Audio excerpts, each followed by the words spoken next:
सवार होके आजा शेरा वालिए, शेर पे सवार होके आजा शेरा वालिए, शेर पे सवार होके आजा शेरा वालिए, शेर पे सवार होके आजा शेरा वालिए, सोए हुए भाग्य जगा जा शेरा वालिए, शेर पे सवार होके आजा शेरा वालिए, शेर पे सवार होके आजा शेरा वालिए, शेर पे सवार होके आजा शेरा वालिए, शेरा वालिए माँ जोता वालिए, शेरा वालिए माँ जोता वालिए।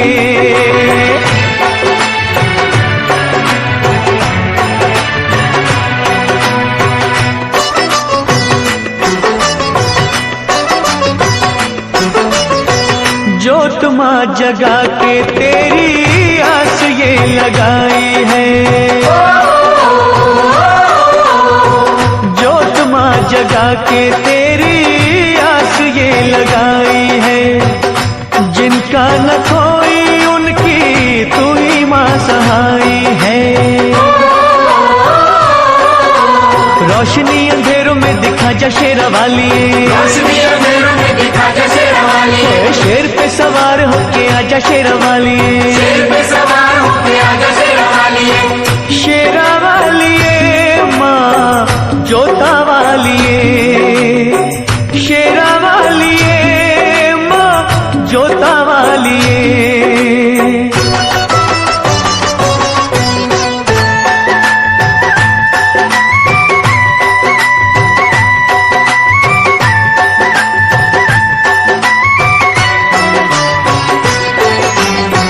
रखियों मलाज इन अखियों के तारों की,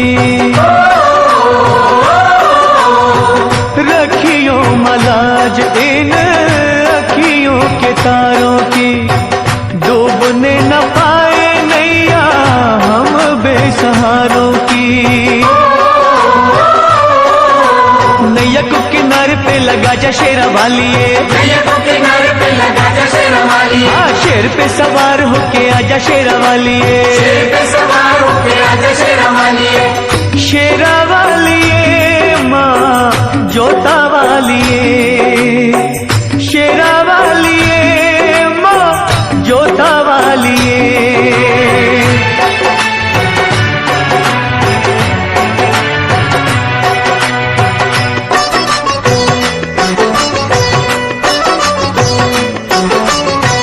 सच्चे दिल से दानू जी ने जब था बुलाया माँ,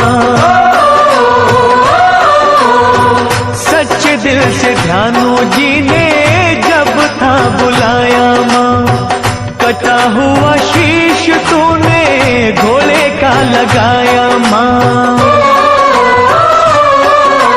भक्तों की आन को बचा जा शेरा वालिए, भक्तों की आन को बचा जा शेरा वालिए, शेर पे सवार होके आजा शेरा वालिए, शेर पे सवार होके आजा शेरा वालिए, शेरा वालिए माँ जोता वालिए, शेरा वालिए माँ जोता वालिए, शेर पे सवार होके आजा शेरा वालिए, शेर पे सवार होके आजा शेरा वालिए, शेर पे सवार होके आजा शेरा वालिए, शेर पे सवार होके आजा शेरा वालिए, शेर पे सवार होके आजा शेरा वालिए, शेर पे सवार होके आजा शेरा वालिए, शेर पे सवार होके आजा शेरा वालिए, शेर पे सवार होके आजा शेरा वालिए।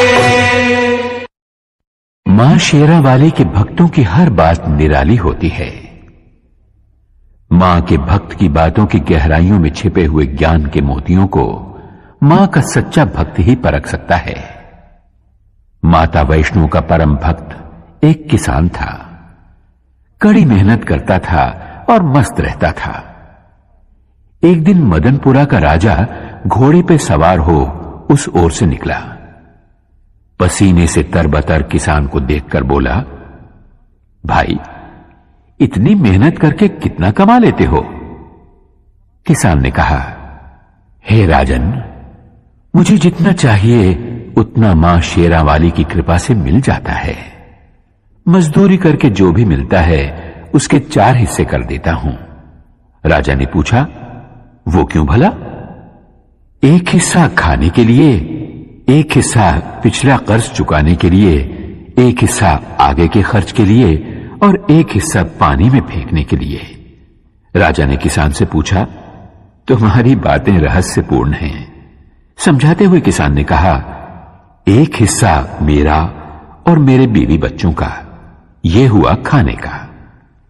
एक हिस्सा मेरे बूढ़े मां बाप का खर्च, यह हुआ पुराना कर्ज। एक हिस्सा मेरे बाद वाली पीढ़ी के लिए, यह हुआ आगे का खर्च। एक हिस्सा दान में देना, यह हुआ पानी में फेंकना। राजा को किसान की बात जच गई, लेकिन उसने कहा, यह रहस्य कभी किसी को न बताना, जब तक कि तुम राजा का मुंह 1000 बार न देख लो। किसान ने राजा की बात मान ली। अगले ही दिन राजा ने अपने दरबार के विद्वानों को बुलाया और उन 4 बातों का रहस्य समझाने के लिए कहा। सभी विद्वान चकरा गए।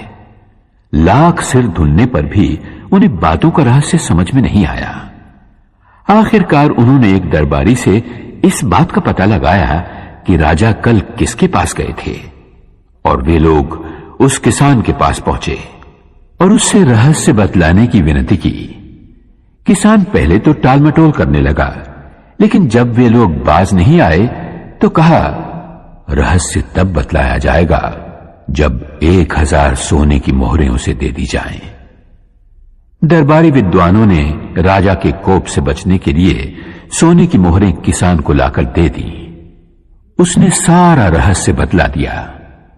अगले दिन जब दरबारियों ने राजा को हूबहू किसान वाला रहस्य सुना दिया तो राजा को विश्वास हो गया कि ये बातें किसान ने ही वचन भंग करके दरबारियों को बतला दी हैं। उसने किसान को बंदी बनवा के दरबार में बुलवाया। तुमने 1000 बार हमारा मुंह देखे बिना रहस्य दूसरों को क्यों बतलाया? तुम्हें प्राण दंड मिलेगा। किसान ने कहा, महाराज, इन्होंने आपके चेहरे वाली 1000 स्वर्ण मुद्राएं मुझे दी। मैंने एक एक करके आपका चेहरा 1000 बार देखा, तभी रहस्य बतलाया। मैंने वचन भंग कहां किया महाराज? यह सुनकर राजा किसान पर प्रसन्न हुआ और उसे और भी इनाम दिया। यह उस किसान की बुद्धि का नहीं, जगत जननी माता की दया का चमत्कार था। मां की कृपा से उस किसान ने मौत को भी हरा दिया।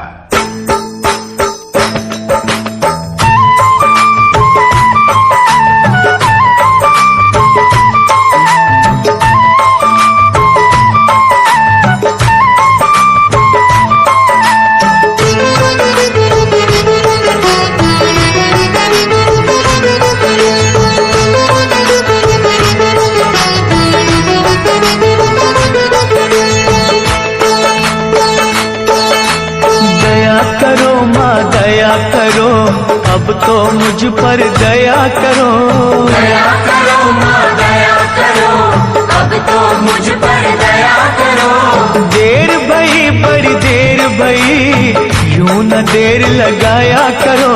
दया करो माँ दया करो, अब तो मुझ पर दया करो।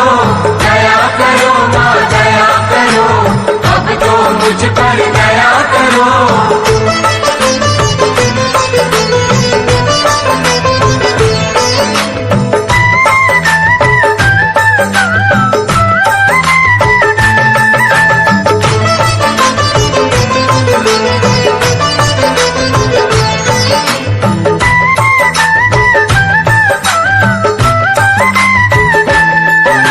मुद्दत हो गई हाथ पसारे, अभी सुनी फरियाद नहीं, अभी सुनी फरियाद नहीं। माँ जग जननी इन बच्चों की आई तुम्हें क्यों याद नहीं? आई तुम्हें क्यों याद नहीं? हम हैं बड़े कमजोर, हम हैं बड़े कमजोर, हमारा सब्र न यूं आजमाया करो। दया करो माँ दया करो, अब तो मुझ पर दया करो। दया करो माँ दया करो, अब तो मुझ पर दया करो।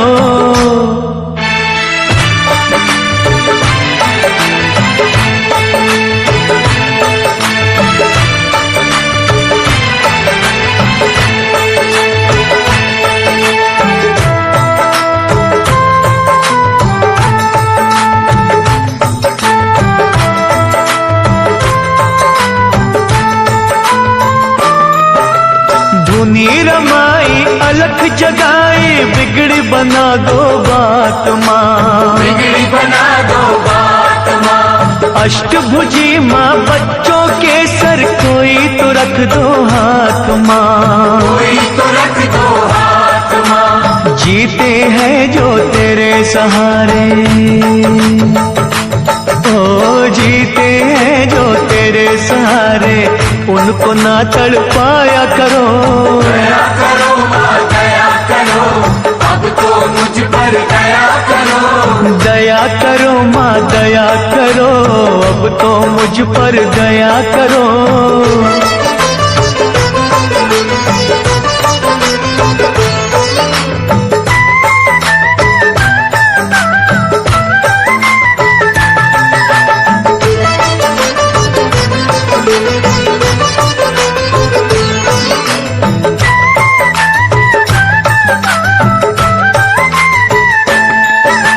सच्चे मन से चिंता हरनी हम तो पुकारे जाएंगे, हम तो पुकारे जाएंगे। तू ही सुनेगी तुझे कहेंगे, झोली यही फैलाएंगे, झोली यही फैलाएंगे। छोड़ेंगे ना चरण तुम्हारे, हो छोड़ेंगे ना चरण तुम्हारे, चाहे हमें ठुकराया करो। दया करो माँ दया करो, अब तो मुझ पर दया करो। दया करो माँ दया करो, अब तो मुझ पर दया करो। देर भई बड़ी देर भई, यूं न देर लगाया करो। दया करो माँ दया करो, अब तो मुझ पर दया करो। दया करो माँ दया करो, अब तो मुझ पर दया करो। दया करो माँ दया करो, अब तो मुझ पर दया करो। दया करो माँ दया करो, अब तो मुझ पर दया करो। मां जोता वाली बड़ी दयालु है। वो अपनी संतानों को गुमराह होने से बचाती है, भूले भटके संसारी जीवों को सही रास्ता दिखाती है। सुहागपुर गांव का एक साहूकार था कीमतीलाल। अनाज और खेत गिरवी रखना, सूद पर उधार पैसा देना और गरीब अनपढ़ किसानों को लूट लेना, यही था उसका काम। इस तरह बेशुमार दौलत जमा कर ली थी उसने। एक दिन करोड़ों के मालिक कीमतीलाल की अंतरात्मा से एक आवाज उठी, सेठ कीमतीलाल, गरीबों के खून पसीने और आंसुओं में भीगी दौलत तो तुमने खूब कमा ली, लेकिन ये सब तो यहां के सुख के लिए किया, स्वर्ग में सुखी रहने के लिए क्या प्रबंध किया? कुछ भी तो नहीं। अरे इतना सब कुछ है तो पुण्य कमा, भगवान का विशाल मंदिर बनवा।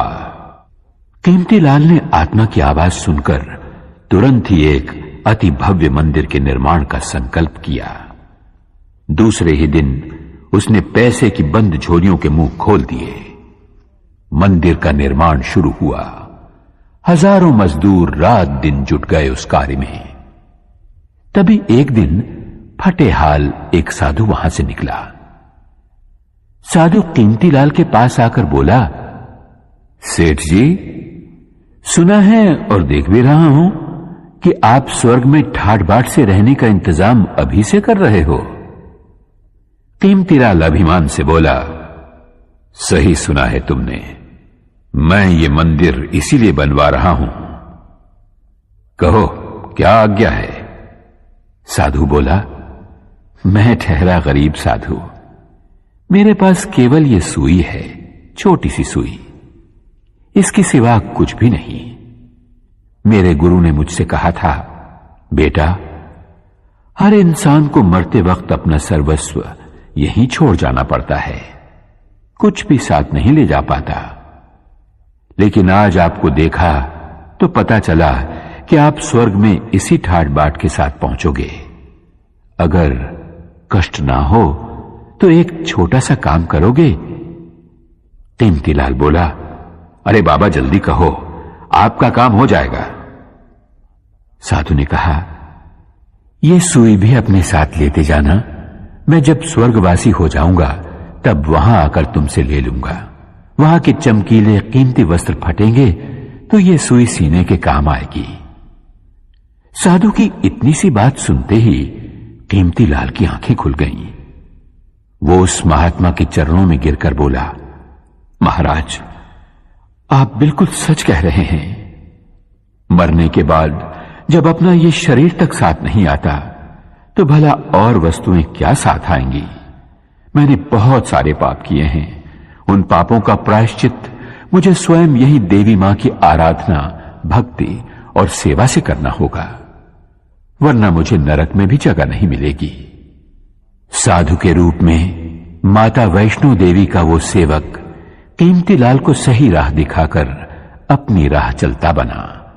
उसके होंठों पर मां की भक्ति का ही गीत था।